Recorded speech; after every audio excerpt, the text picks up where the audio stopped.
Okay, so we've all heard it right. You can't pour from an empty cup.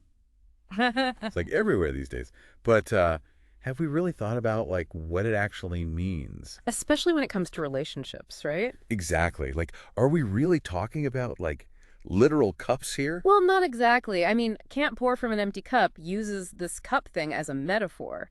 It's more about recognizing that to like actually be there for your partner. Yeah. You got to have something to give. Oh, I see. Like energy and all that. Energy, yeah. Yeah. Emotional availability, the whole shebang. And honestly, it's pretty easy to forget that when you're just like caught up in the daily grind, you know? It's so true. It's like we think we can just keep giving and giving without ever refilling our own like reserves or something. Yeah, and that's when things can get kind of messy. Oh, yeah. Like how so? Well, resentment starts to creep in, burnout, all that fun stuff. Conflict tends to follow close behind. Yeah, no one wants that. Right. So that's where can't pour from an empty cup comes in. Like, it's a reminder, taking care of yourself. Not selfish. Actually, it's the foundation for a healthy relationship. For real. So we're not just talking like bubble baths and face masks then. I mean, those can be nice, but they're not the whole picture. It's more about intentionally, like, refilling those inner resources so you can actually be present, engaged in your relationships. So we're talking about like way more than just surface level self-care, huh? Exactly. Like, what can we actually bring to the table? That's the real question. So then what does that cup actually represent if we're not talking about a literal one? Okay, think of it as like your overall well-being, everything. Mm-hmm. Physical energy, your emotional reserves, even like mental capacity, all that stuff that lets you be your best self. So like for yourself and your partner? Both. It goes hand in hand. Gotcha. So then how does this empty cup thing actually like play out in relationships? What are some like red flags maybe? Well, you might notice yourself getting more irritable or feeling overwhelmed, like really easily, maybe withdrawing from your partner a bit. Oh, I've definitely been there. Yeah. And you might find it hard to like focus on your partner's needs. You might even feel resentful when they ask for more. All those things are signs, basically. Signs that it's time to refill the cup. Exactly. Time to pay attention to your own well-being. That makes total sense. Hmm. Doesn't Maslow's hierarchy of needs like touch on this too? You remember that from school? Yeah. I remember that pyramid thing with like food and shelter at the bottom. Right. And self-actualization all the way up at the top. Yeah. Yeah. So does that tie in here? Absolutely. Maslow's theory basically says that your basic needs have got to be met, right? Yeah. Before you can even think about those higher level needs, like love and belonging, all that. Makes sense if you're like sleep deprived and stressed. Exactly. Or feeling unsafe even. You just don't have the capacity to show up in your relationships. So it's kind of like trying to build a house on like shaky ground. You need that solid self-care foundation. That's a great analogy. You need that solid base to create a relationship that's stable, fulfilling. And speaking of foundations, can't pour from an empty cup talk about attachment theory too? It does. All those different attachment styles like secure, anxious, avoidant. You got it. And it basically explains how all those early experiences we have way back in childhood, Oh, yeah. they shape our patterns in relationships later on. Wow. Okay, so how does that work exactly? Well, securely attached folks, right? They tend to have this more stable sense of self. They're better at managing their emotions. So that helps them be more consistent in relationships. Exactly. They can be more generous too without feeling like they're constantly running on empty. So it's like they've got a self-filling cup. You could say that. They can meet their own needs and show up for their partners without feeling depleted all the time. That makes a lot of sense. But what about people with, those insecure attachment styles, like the anxious or avoidant types? Right. Well, when those come into play, the cup analogy gets a little more complicated. How so? What happens then? Well, imagine someone with an anxious attachment style. Okay. They might constantly crave reassurance from their partner, validation. They might end up overpouring their cup trying to get their needs met. Makes sense. And then someone with an avoidant attachment style, they might do the opposite. Shut off the tap completely. They might withdraw from intimacy, emotional connection, all that. To protect themselves. Yeah, to avoid getting hurt. But neither one of those extremes is really healthy for a relationship. No, definitely not. So how do we, shift those patterns then? Well, can't pour from an empty cup really emphasizes taking responsibility. For your own well-being, I mean. So it's recognizing your own needs and all that? Exactly. And meeting them without expecting your partner to do it for you. Right, okay. So that's where self-care comes in. But it sounds like it's more than just, pampering yourself. It's about making choices that actually nourish you. Exactly. Recognizing those activities, those practices that really replenish you, and then Mm. making them a priority. Making them a priority. Yeah. Not just squeezing them in when you have a spare minute. This whole empty cup thing really speaks to me. I know I've been there, Yeah. in past relationships, constantly giving, giving, giving, until I had nothing left. But I'm curious, what does can't pour from an empty cup say about burnout? Burnout. Yeah.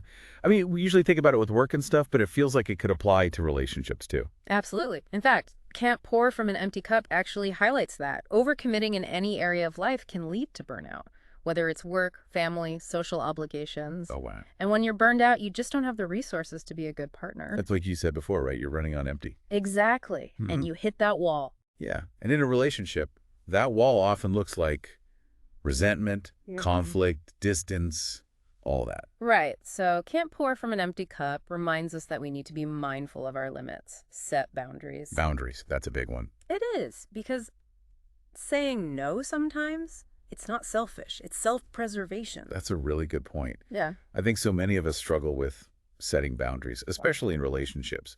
We want to be there for our partners, of course. Right. But we also got to make sure we're not sacrificing our own needs in the process. And that's where the whole idea of reciprocity comes in. Reciprocity. Yeah, like that give and take. Healthy relationships, they're built on that. Mutual giving and receiving. Finding that sweet spot where both people feel supported, valued. That balance. Exactly. But we'll get more into that in another segment because that's a whole topic in itself. Okay, so stay tuned, everyone, because in part 2, we're going to dive deep into that whole give and take dynamic.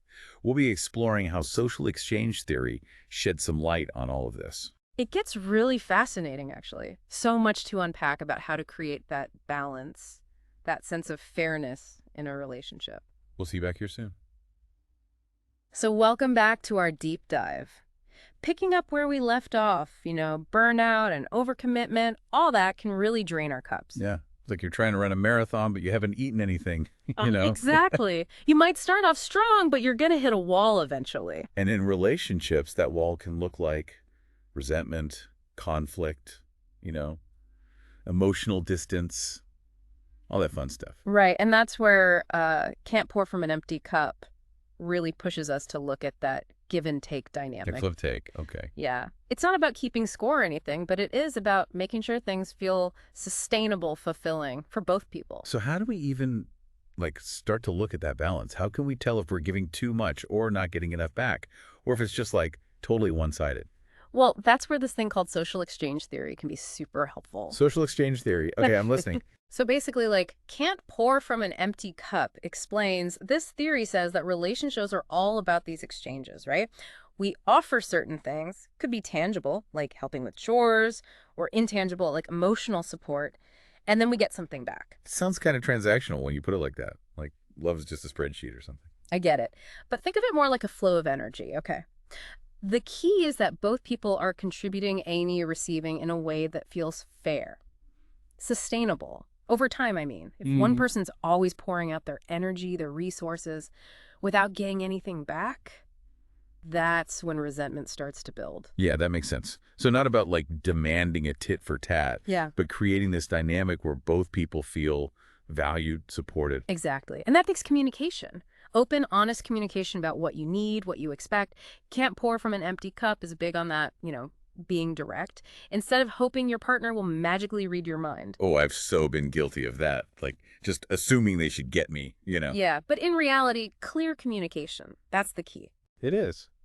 And it's not just about saying what you need either, right? It's being open to your partner's needs too, making a conscious effort to meet them. Sometimes that might mean stepping outside your comfort zone a little, or making some sacrifices. So it's like this balancing act. Taking care of yourself and taking care of your partner. Exactly, finding that sweet spot. But how do we even have those conversations, about needs and expectations without it turning into a blame fest? Yeah, that's what I'm wondering. Well, Can't Pour from an Empty Cup has some good tips for that. One thing it talks about is using I statements instead of you statements. Okay, like what? So instead of saying, you never help around the house. Right. You could say, I feel overwhelmed when I'm always the one responsible for the chores. Oh, that's so much better. It's less accusatory. Right. It takes the focus off blame and puts it on how you're actually feeling. And just as important as speaking your needs is listening to your partners, even if you don't totally agree. Trying to understand where they're coming from. Yeah. And then finding a compromise, something that works for both of you. So sometimes that compromise means talking about roles, responsibilities. Right. Like who does what around the house. Right. Maybe one person's better with money stuff and the other enjoys cooking, cleaning, whatever. Yeah. The point is to find a division of labor that feels fair to both people, sustainable too. So it's figuring out each other's strengths, preferences. Yeah, right. And then using those to create a partnership that works. But what about those deeper needs, the emotional stuff? How do we make sure those are being met? That's a good question. Well, Can't Pour from an Empty Cup talks about this thing called emotional bids. Basically, partners are always making these little bids for each other's attention, affection, support. Okay. What, like a hug? A hug, Yeah. yeah. Or a listening ear, a word of encouragement. And responding to those bids in a positive way, that builds connection. It makes you feel seen, heard. So it's not just about the big romantic gestures, it's the everyday stuff. Exactly. Being present for those little moments, even when life gets busy. And sometimes meeting your partner's emotional needs, it might mean pushing yourself. Yeah. Offering support even when you're tired. Finding that balance again. Always the balance. Honoring your own needs, but showing up for your partner even when it's not easy. It seems like this Can't Pour from an Empty Cup thing is all about navigating those tensions that come up in any relationship. Yeah, that's what I'm noticing. It's about recognizing that relationships are always changing, Yeah. dynamic, and finding that sweet spot, that balance. It takes work, communication, compromise, a willingness to grow together. And sometimes that means getting outside help. Oh, absolutely. Yeah. Can't Pour from an Empty Cup talks about couples therapy, how beneficial it can be. Yeah. Because sometimes you just need that extra support to navigate those tougher challenges, to learn new tools, new ways of communicating, resolving conflict. This all makes so much sense. But where do boundaries fit into all this? It feels like you're important for protecting your energy well-being. But how do you set boundaries in a way that feels loving, not harsh or rejecting? That is the million-dollar question, isn't it? And thankfully, Can't Pour from an Empty Cup gets into that because it really emphasizes that setting boundaries, it's not selfish, it's actually crucial. It helps you maintain your sense of self. It prevents resentment from building up. So you're creating space for both people to thrive. Exactly. And when individuals thrive, the relationship thrives. And that, my friend, is what we're going to be exploring in part 3. Ooh, the plot thickens. We will be diving deep into how to set healthy boundaries, communicating your needs in an assertive way, and having those tough conversations with grace, with compassion. Okay, everyone, stay tuned. Okay. Because this is where it gets really interesting. All right, so we're back. For the final part of our deep dive into Can't Pour from an Empty Cup, we've covered a lot of ground, right? We have self-care, communication, that whole give and take balance. Yeah. But now it's time to talk about something that honestly can be kind of tough. Even in the best relationships. Exactly. Boundaries. Ah, yes. Boundaries. It's funny, that word can sound kind of scary. No, totally. Like walls going up, shutting people out. Right. But Can't Pour from an Empty Cup has a really different take on it. It's more about self-respect. And actually, boundaries can make relationships stronger. Okay, I like that. It's not about pushing your partner away. It's about, creating healthy space for both of you. Exactly. But putting that into practice, that can be the tricky part. Yeah, where do you even begin with setting boundaries? Well, Can't Pour from an Empty Cup breaks it down into 3 steps. First one, figuring out your non-negotiables. Non-negotiables. Yeah. Like, what are those core values, those needs, those things that are just essential for you, for your well-being? So that could be anything from, getting enough sleep to, I don't know, having time to paint or something. Exactly. Whatever fills your cup and whatever drains it. Gotta know both sides. Makes sense. Okay, so once you know those non-negotiables, what then? Then comes the communication part. You gotta tell your partner, clearly and assertively. That's always easier said than done, though. Oh, for sure. It's so easy to feel guilty, like you're being selfish when you try to set those boundaries, especially if it means saying no to your partner. Oh, yeah. Can't Pour from an Empty Cup talks about that too, actually.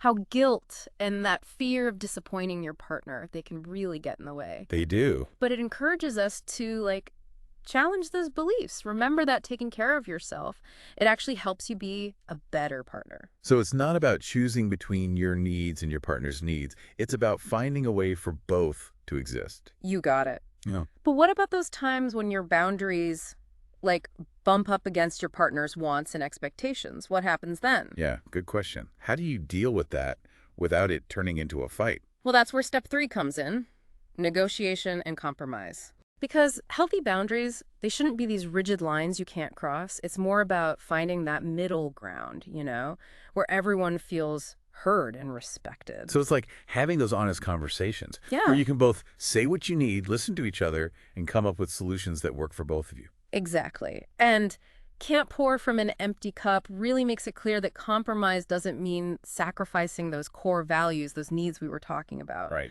It's about getting creative, finding solutions that support both people. Can you give us an example? Like, what would that look like in a real relationship? Okay, sure. Imagine one person really needs quiet time in the evenings, to recharge. But their partner's super social, wants to go out with friends all the time. Oh, yeah, that's a classic one. It is. But instead of it turning into a battle, they could try different things. Like maybe they alternate social nights, or they find activities they both enjoy, or they make sure there's time for both individual stuff and things they do together. That's a great point. It's about finding those win-win situations. Exactly. But there's this other piece too, this societal pressure to put your partner's needs first, even if it means neglecting your own. Oh, yeah, especially for women. There's this expectation to be the caretaker, the nurturer. It's real, but Can't Pour from an Empty Cup calls us out on that. It challenges those beliefs. Because self-care isn't selfish. It's about showing up as your best self in all areas of life, including your relationships. So it's like rewriting the rules Yeah, of what it means to be a good partner. exactly. Recognizing that your needs are just as important as your partner's. And when you take care of yourself, it actually benefits the relationship. It's like that saying, right? Put on your own oxygen mask first before helping others. Exactly. Can't Pour from an Empty Cup reminds us that prioritizing your own well-being, it's not about neglecting your partner. It's about making sure you have something to give. And that's how you create a relationship that's truly supportive, respectful. Right. Where both people can thrive. It feels like we've only just started to explore all this. Oh, for sure. But hopefully, this deep dive has given you some food for thought, some new ways to think about your own relationships. Definitely. And don't forget, we've got links to all those great sources we talked about down in the show notes. So go check those out. And remember, everyone, building a fulfilling relationship, it starts with filling your own cup. Until